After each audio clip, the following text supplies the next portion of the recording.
ایک نئی صبح اور رانو چڑیا محنتی چڑیا جنگل میں اپنے دانے کی تلاش میں گھوم رہی تھی اور وہ بہت محنتی تھی۔ رانو چڑیا دن رات محنت کرتی اور اپنے لیے دانا خود ڈھونڈ کر کھاتی اور وہ زمین کی کاشت بھی کرتی۔ اس نے اپنی زمین میں پتا گوبھی اگانے کے لیے دن رات محنت کی اور اس کی پتا گوبھی اگنے لگ گئی۔ وہ دن رات محنت کرنے والی تھی۔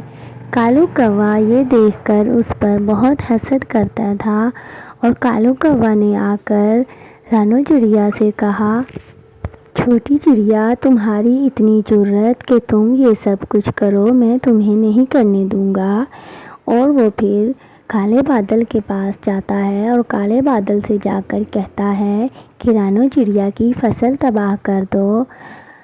میں نہیں چاہتا کہ چھوٹی چڑیا اتنی امیر ہو جائے اور وہ اپنا گھر بنا لے۔ تو کالا بادل کالو کوے کی بات سن کر اس کی بات مان لیتا ہے اور جا کر رانو چڑیا کی فصل خراب کر دیتا ہے۔ پھر کالو کوا رانو چڑیا کے پاس آتا ہے اور اسے کہتا ہے کہ ہاں، کیسا لگا تمہیں؟ تمہاری فصل تباہ ہو گئی۔ رانو چڑیا بیٹھی رو رہی تھی اور کالو کوا اسے پریشان کرتا ہے، کہتا ہے کہ اب اگاؤ زمینیں۔ اور پھر وہاں پر چیل آتی ہے اور رانو چڑیا کو تسلی دیتی ہے اور اسے کہتی ہے کہ تم پہاڑی والی زمین میں جا کر فصل اگاؤ اور پہاڑ کے پیچھے سے گوبھی کے پتوں کا بیج لے آؤ، ان کو اگاؤ۔ تو رانو چڑیا ایسے ہی کرتی ہے اور پھر اس کی گوبھی پتا بہت اچھی اگاتی ہے۔ رانو چڑیا دیکھ کر بہت خوش ہوتی ہے اور پھر کالو کوے کا جاسوس یہ دیکھ کر جا کر کالو کوے کو بتاتا ہے کہ رانو چڑیا نے دوبارہ سے پتا گوبھی کی فصل اگائی ہے۔ اور کالو کوا اور گوری کوی پھر آپس میں کہتے ہیں کہ اس بار بھی ہم یہ نہیں ہونے دیں گے۔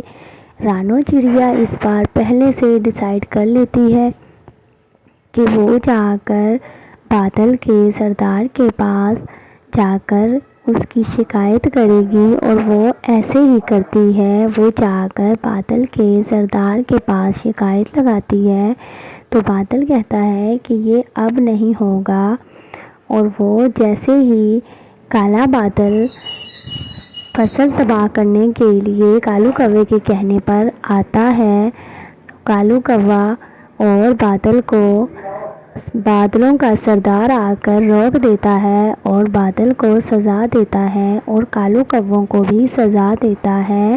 پھر کالو کوا رو کر کہتا ہے کہ نہیں نہیں بادل جی، ہم ایسا اب نہیں کریں گے۔ اور پھر رانو چڑیا کی پتوں والی گوبھی کی فصل تیار ہو جاتی ہے اور رانو چڑیا بہت خوش ہوتی ہے اور اپنے لیے ایک بہت پیارا سا گھر بناتی ہے۔ اور چیل اس کے پاس آ کر رانو چڑیا کو مبارک دیتی ہے اس گھر کے لیے۔ تو پیارے بچوں، کیسی لگی آپ کو میری سٹوری؟ کمنٹ میں ضرور بتائیں۔